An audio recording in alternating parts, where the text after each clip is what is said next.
The most important is to understand I'm not standing at the same point. My point is moving constantly further and further away. Evolution is eternal. So there is no point that you can catch, because I can never catch that point. Why? Because I'm in a state of surrender. And when I'm in a state of surrender, I'm not making an action to move my point anywhere. I am in the flow. The flow is moving. I'm in which flow? In the flow of eternity. So I'm eternally moving. If you want to be like that, you have to embrace the present moment and move with that. Surrender to the eternal flow and move with this flow. Then you don't need to control which point I'm getting, where am I getting? Because I never ask myself these questions. I've never done that. I never ask, okay, where did I reach? I don't care really. You see, what I did, I restored my trust in life, whether you call it life with a capital L, or God, or higher power, eternity, mortality, whatever. I just simply restored my trust. What does it mean? All these contracted patterns, all these familial, or acquired from our families patterns and ideas and contractions and crystallized in our nervous system patterns, they have to be surrendered to the flow. This is the moment of breakthrough, and this is the only moment. Once you surrender them, and of course you can't surrender them all at once because they keep on coming one after the other, with a certain pace, with a pace which is your soul capable of handling at a time. That's why it stretches over time. But because if they came out all at once, you would just, you would be, shredded, burst into, some psychotic state, because we have to release these patterns slowly. But at the same time, what we have to realize, and which becomes our breakthrough, fundamental breakthrough, is we've learned to surrender to the flow. That's a moment of awakening when you, for the first time, surrender to the flow. You know how it feels. And so every time the pattern comes up and you feel contraction, you know how to let it go. You inhale, exhale, and consciously relax your nervous system, because you realize that there's nothing to control. You relax because you restore trust in life. You know that no matter what life brings to me, this or that, negative or positive from a human standpoint, it's for my growth. That's how you restore the link with the highest, because you said, I surrender. I trust that you, as a higher being, whether it's God, life, existence, I know you are of a higher frequency, of a high intelligence, and I am still in the contracted, corrupt state, whether temporarily, in a limited way, or fully. At this point, I am whatever I am, but I felt it. I choose to trust. When you choose to trust, you always are relaxed, because you no longer push relationships, situations, circumstances into any direction. You feel and you navigate. You feel, okay, here I have to push, but here I have to abstain. Here I have to a little bit do more, and here I have to relax and lean back and let life show me. And you stop being anxious in life. And you start being more and more at peace, because you understand that. And not only at peace, but loving to self, nurturing to self, understanding that without me, there is nothing. None of these aspects of or elements of my existence matter or will matter if I do not exist in this body, because this dimension would not even be relevant for me anymore. So if I want to stay in this dimension and fulfill whatever I came here to fulfill, I have to nurture myself in the body. I have to be aligned with the body. I have to love myself in the body, care of myself, so that I can be the best version of myself to other people in circumstances, performing what I came here to perform, and which gives me joy of doing. And so when you are at this point, you no longer care where you are getting at, because you're 100% in the state of surrender and trust in life. The hardest thing on earth is to trust in life. People talk about it, but who are actually in trust in life, in that state of trust? Very, very few. Most of the people are controlling the flow. That's not trust in life. Surrender into the flow and say, whatever comes my way, I'm comfortable. I accept. When this fundamental acceptance arrives, or you perceive it, you start naturally relaxing, like nothing bothers you. Okay, someone didn't call you, someone didn't address you, someone was rude. You just know, okay, they're like that. I can't change them. I mind my business. I draw my boundaries. I disconnect. Or I connect in a particular way, or I communicate myself in a particular way without expectations, without this and that, because I'm selfless. Selfless means I'm in a state of surrender where I allow life to bring me whatever I'm supposed to experience. And even if someone is rude, someone is this, someone is that, can I change them? Can I control their reaction? And the answer is no. So what can I do? I can draw my conclusions if it's not what I want from the highest standpoint, not from the reactive standpoint. I just withdraw and draw the boundary and draw my conclusions, whether I want this kind of people in my space or not. But it becomes a conscious and a relaxed way of existence, interacting with people instead of just being tangled and pushed by the reactive, corrupt self. So the state of surrender is non-reactive. Yes, I know someone is acting in a specific way, okay, but I don't choose to participate. It doesn't invoke reaction in me, so I abstain. I don't need to think about it. It's not that I am logically saying what I'm saying. It's just a natural reaction of not even participating consciously with all these nonsensical scenarios, because my consciousness grew above it, not in an arrogant way or superior way. It just grew above it. It's not my reality. Why should I participate or resolve someone else's issues? It's their task. But I clearly know what frequency I allow into my space and which frequency will face my boundary, whether energetic or whichever other boundary. So again, fundamentally, it is the state of surrender and absolute trust. Yes, today, life seems to be dark. Okay, I embrace this. I understand why. Okay, this is darkness. Okay, fine. Can I do anything about it? If you can, start cleaning. Take a cup of tea. Be with yourself. Can you do anything? Especially if it applies to situations where other people are involved. It means not just other people, other souls, other frequencies, other fields of consciousness, other wills. We can't go against that sort of thickness of existence. So just let it go. If someone does not choose to cooperate with you, someone neglects you, someone, I don't know, doesn't answer you in the right time, if someone pushes you away, accept, retreat into yourself and rest. This is the wise way to understand how to rest, how to be, without trying to change in that unhealthy, ambitious way, which is pushed from within by reactions. Once you rest in that kind of healthy way, life flow will take away the circumstance. You open your eyes. Tomorrow is a new day. Some good news come. You moved on. New circumstances, new people, new situations. When you hold on to some situation, don't let it go. You don't allow the flow to change, because you assume that you can change, but the flow is the one that changes everything. You're just a part of that flow. You're supposed to flow, but instead you're holding on to some bark there on the shore, thinking that you will be, how long can you hang on it?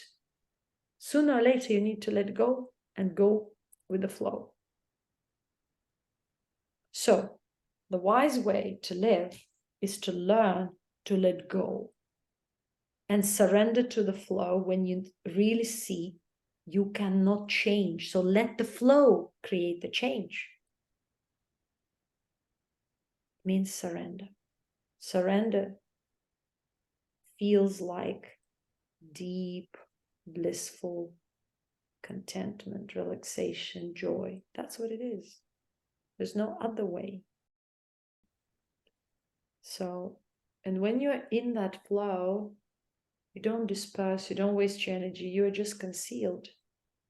Concealed within, because you can't do anything about it.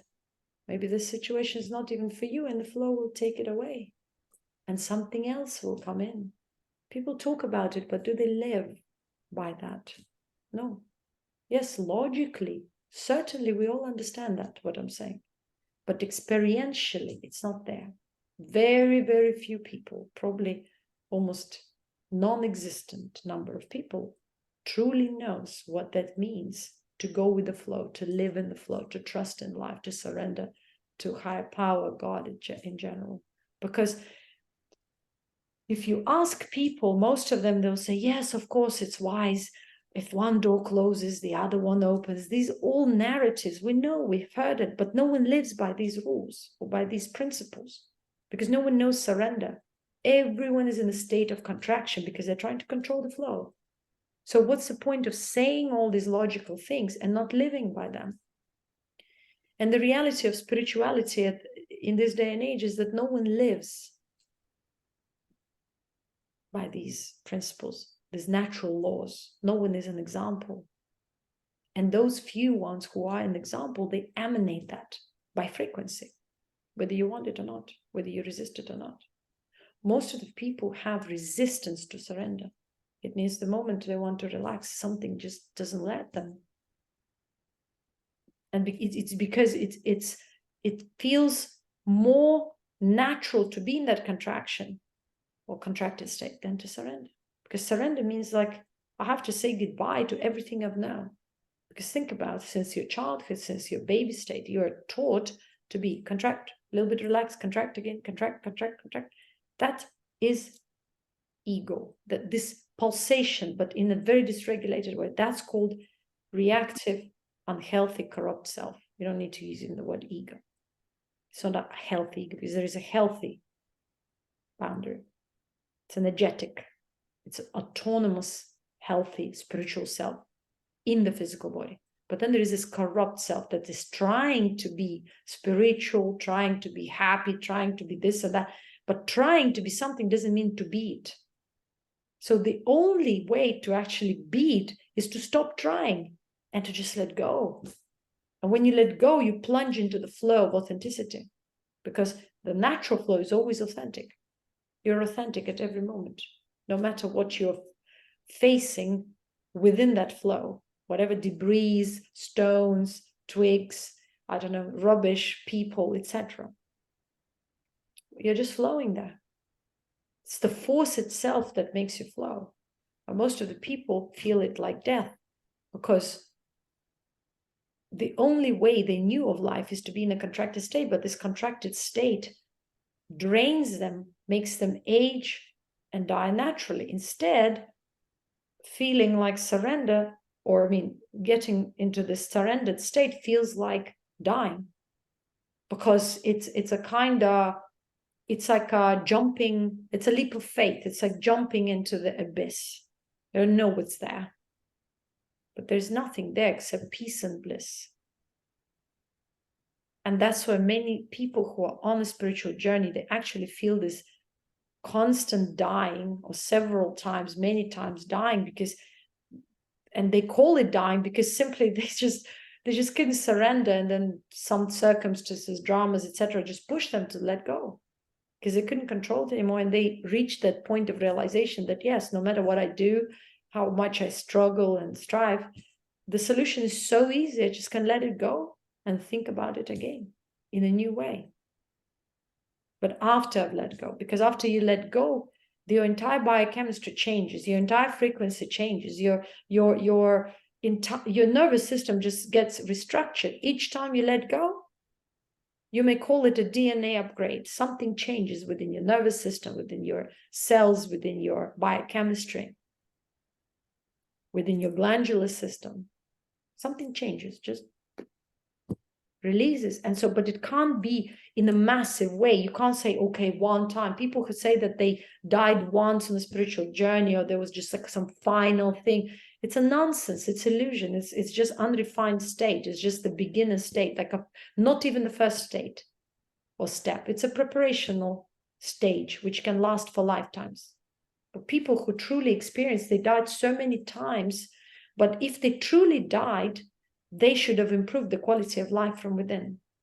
If they say they died, but the quality of life didn't change from within outwards, nothing changed, nothing transformed, neither within. And within means your cells restructured, you restored your health, you got balanced, you rejuvenated, you emanate different frequency, higher frequency, your energy levels heightened, and externally, you are more balanced, you know your true boundaries, you're autonomous, you are balanced on a material and spiritual and emotional levels, you're aligned within, you know who to deal with and who not to. You have proper relationships and distances with people in a harmonious way.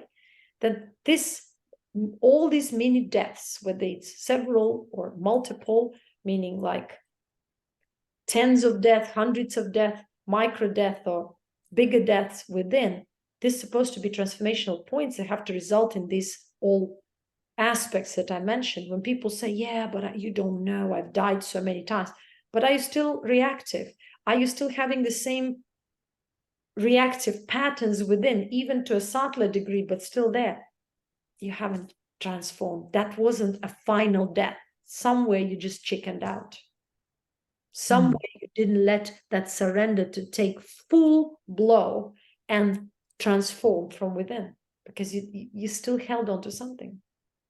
And so if you want truly to experience, you just have to learn to let go. It's not scary. It feels like that. But if you once really let it, okay, I can't control it. I don't know what's going to happen tomorrow, but we'll see.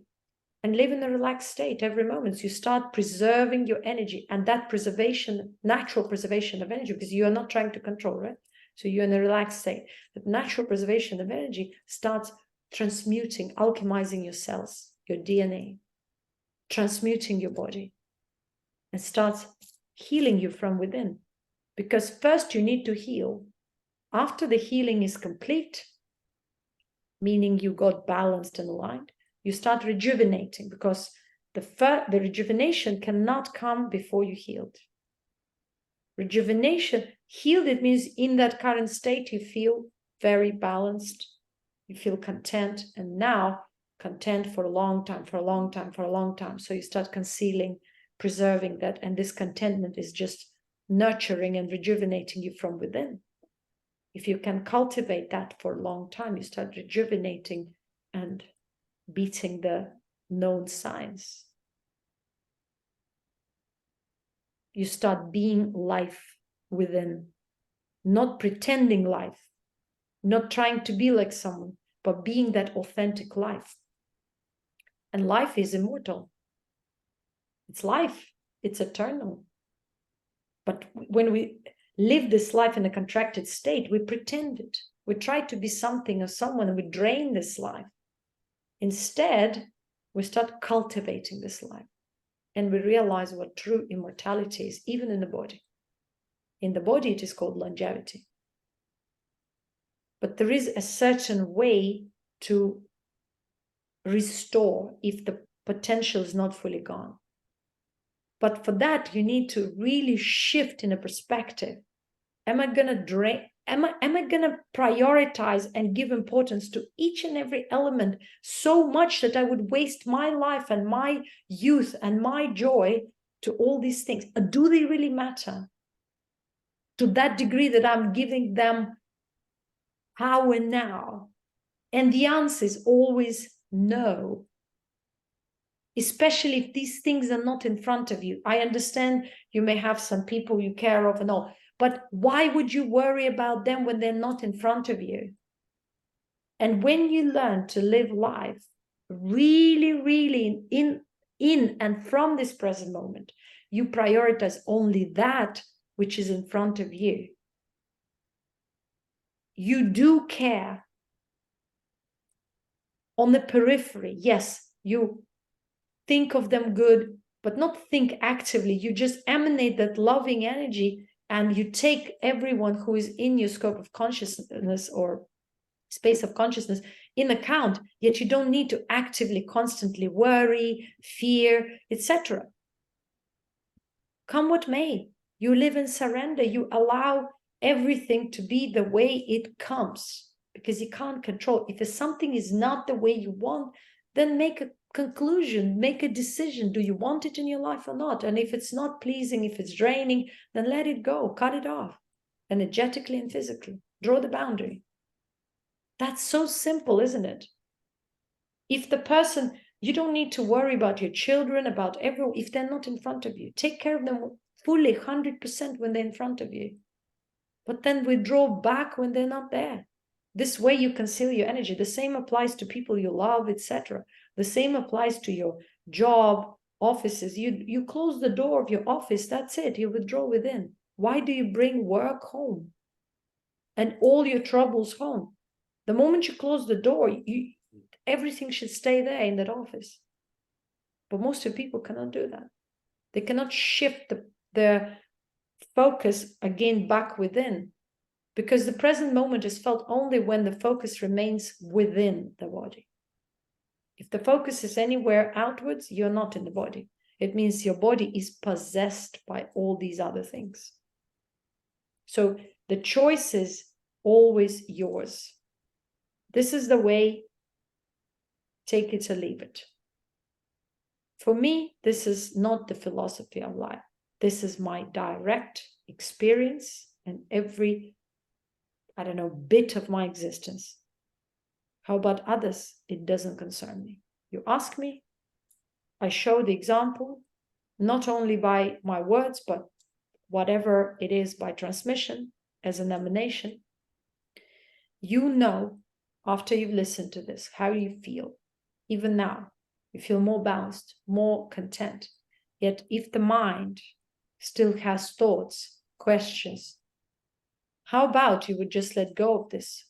Will the answers to these logical questions really take you to that peaceful state? And the answer is never. Surrender into the flow. In this life, we don't need to explain life. We need to learn to live it every moment in surrendered state. Then we are fully blissful. So many people spend thousands of hours just pondering and pondering why the trees are tree, why the sky is blue. How does it preserve your life? This is the question. This is the new era question. How does it preserve your life? You are life. How do you preserve yourself? In this world has one law. Either you eat or you be eaten. The state of preservation is the state of preservation of life, means energy and means time. If you don't know that, you're lost. You're eaten. You're drained. Because everything else is a parasitic energy, means it feeds off your attention, focus, and vital energy. That's all.